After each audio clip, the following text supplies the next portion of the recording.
Hello दोस्तों, अगर आपका इन्वेस्टमेंट पोर्टफोलियो में शेयर है या फिर म्यूचुअल फंड है, तो बहुत बार आप देखे होंगे कि जब हम लोग इनकम टैक्स रिटर्न फाइल करते हैं, तो हम लोगों को कैपिटल गेन टैक्स पे करना होता है।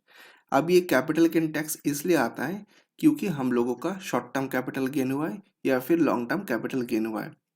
तो अगर हम लोग बाई 31 मार्च अच्छे से टैक्स प्लानिंग कर ले, तो ये कैपिटल गेन टैक्स को हम लोग ज़ीरो भी कर सकते हैं।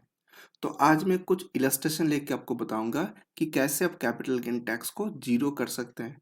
तो इसके लिए आपको इनकम टैक्स और इन्वेस्टमेंट ये दोनों का फाइन नॉलेज होना होगा।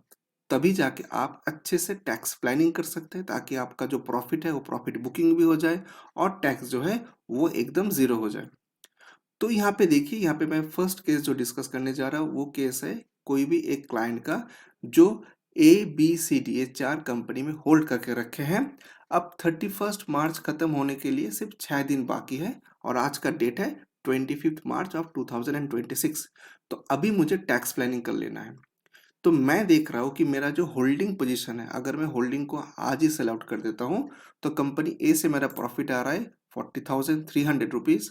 कंपनी बी से मुझे लॉस हो रहा है 4,800 रुपीज़। कंपनी सी से मेरे को प्रॉफिट हो रहा है 1,10,640 रुपीज़। और कंपनी डी से मेरा लॉस हो रहा है 35,900 रुपीज़। तो ये मेरा आज का पोर्टफोलियो है। तो अगर मैं कोई भी स्ट्रैटेजी नहीं लेता हूँ, तो क्या होगा? तो जैसे ही साल खत्म हो जाएगा, ऑटोमेटिकली मेरा शॉर्ट टर्म कैपिटल गेन आ जाएगा 1,10,240 रुपीज़, जिसमें 20% टैक्स के हिसाब से मुझे गवर्नमेंट को टैक्स देने होंगे 22,048 रुपीज़।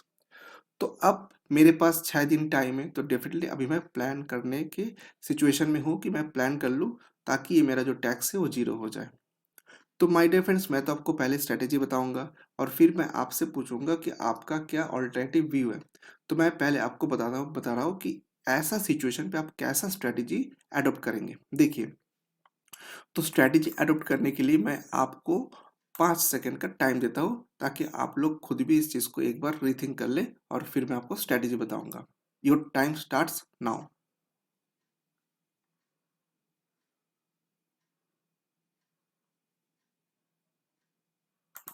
तो दोस्तों, मैं अभी स्ट्रैटेजी बताने वाला हूँ कि यहाँ पे आपको क्या स्ट्रैटेजी लेना होगा। देखिए, यहाँ पे कंपनी बी और कंपनी डी में लॉस हुआ है, तो मुझे लॉस को बुक करना है।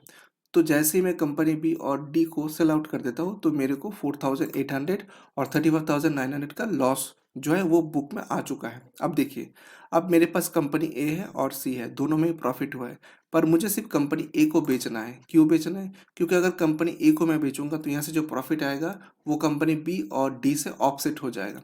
तो अगर मैं ऐसा स्ट्रेटजी फॉलो करता हूँ, तो देखिए यहाँ पे मेरा नेट कैपिटल लॉस आ रहा है 400 रुपीज़। तो 20% टैक्स तो यहाँ पे अप्लाई होंगे नहीं, क्योंकि मेरा प्रॉफिट नहीं है। तो मुझे कोई भी टैक्स जो है टैक्स का भुगतान नहीं करना होगा। यानी कि मैंने इस स्ट्रेटजी से बचा लिया है 22,048 रुपीज़। अभी यहाँ पे मैं एक चीज़ बताना चाहता हूँ कि बहुत सारे क्लाइंट मुझे ये बोल सकते हैं कि मैं कंपनी बी और डी को होल्ड करना चाहता हूँ, क्योंकि मुझे लगता है कि ये कंपनी का जो शेयर है आने वाले टाइम पे ये मुझे प्रॉफिट देगा। तो इसका भी इजी सोल्यूशन है। आप या तो सेल कर दीजिए या फिर सेल एंड बाई कर लीजिए। तो क्या होगा, आपका पोर्टफोलियो में बी और डी का जो शेयर है वो फिर से आ जाएगा और जो लॉस है लॉस बुक हो जाएगा। इस चीज़ को हम लोग कहते हैं लॉस हार्वेस्टिंग।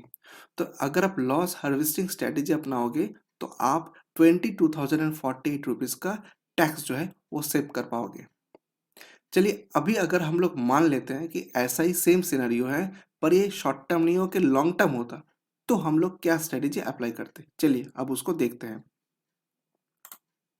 तो अभी हम लोग सेम सिचुएशन पे हैं और सारा इंफॉर्मेशन सेम है, डेटा जो है एकदम सेम है, सिर्फ सिचुएशन चेंज हुआ है। ये शॉर्ट टर्म नहीं बल्कि लॉन्ग टर्म है। अब देखिए, तो यहाँ पे मुझे डिसीजन लेना होगा। पर डिसीजन लेने से पहले आपको एक चीज़ पता होना है कि लॉन्ग टर्म कैपिटल गेन में 1,25,000 का फंडामेंटल एग्जम्पशन मिलता है। उसके बाद का जो भी प्रॉफिट होगा उस पर आपको टैक्स देना होगा। तो देखिए, अगर इन्फॉर्मेशन सेम है और मैं कोई भी स्ट्रैटेजी नहीं अपनाता हूँ, तो साल खत्म होते होते मेरे को प्रॉफिट आ जाएगा 1,10,240 रुपीज़। तो हम लोग देख रहे हैं कि मेरा जो एग्जम्पशन है, एग्जम्पशन कितना है? 1,25,000। तो मेरा जो प्रॉफिट बुकिंग है, हम देख रहे हैं कि अगर हम लोग अपना पोर्टफोलियो को खाली भी कर दें, अगर पोर्टफोलियो को खाली भी कर दे तो हम लोगों को कोई भी टैक्स का भुगतान नहीं करना पड़ रहा है, क्योंकि हम लोग देख रहे हैं कि मेरा जो प्रॉफिट है वो 1,10,240 रुपीज़ है, जो कि 1,25,000 से कम है। तो मैं क्या करूँगा, मैं ए, बी, सी और डी ये चारों का जो होल्डिंग है उसको पूरा बेच सकता हूँ। ये मेरा स्ट्रैटेजी 1 है। तो चलिए अभी हम लोग डिस्कस करते हैं कि अगर आपका पोर्टफोलियो में शेयर नहीं है बल्कि म्यूचुअल फंड है, तो आप कैसे टैक्स प्लानिंग कर सकते हैं।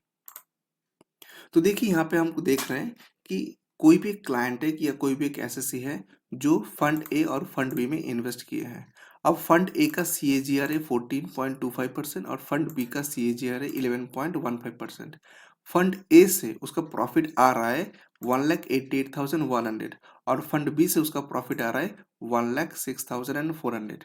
तो कुल मिला के टोटल प्रॉफिट हो रहा है 2,94,500 और ये लॉन्ग टर्म है, तो इसलिए मुझे 1,25,000 का डिडक्शन मिलेगा। तो मेरा टैक्सेबल प्रॉफिट आ रहा है 1,69,500, जहाँ पे 12.5% का टैक्स लगता है और मुझे टैक्स पेमेंट करना होगा 21,187 रुपीज़। अब ये पे मैं कैसा स्ट्रेटेजी अपनाऊं ताकि मेरा ये जो टैक्स अमाउंट है वो ज़ीरो हो जाए। चलिए तो अभी हम लोग डिस्कस करते हैं कि इसका टैक्स प्लानिंग क्या होना चाहिए। देखिए, मेरे पास फंड है और फंड बी है। फंड ए का CAGR ज़्यादा है 14.25% और फंड बी का CAGR कम है 11.15%।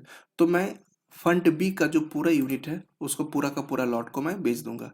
तो मेरे पास 3,500 यूनिट है जिसको मेरे को बेचना है और बेच के मेरे को प्रॉफिट बुक करना है 1,06,400।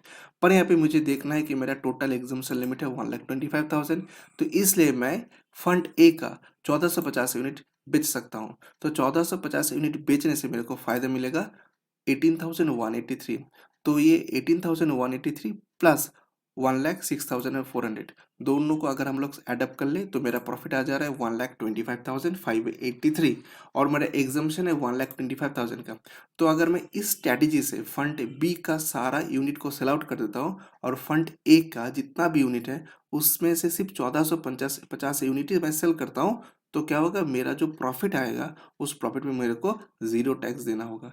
तो अगर मैं ये स्ट्रेटेजी फॉलो करूँ तो मैं 21,188 रुपीज़ का लॉन्ग टर्म कैपिटल गेन बचा सकता हूँ। तो माय डियर फ्रेंड्स, ऐसा ही टैक्स प्लानिंग करना होता है।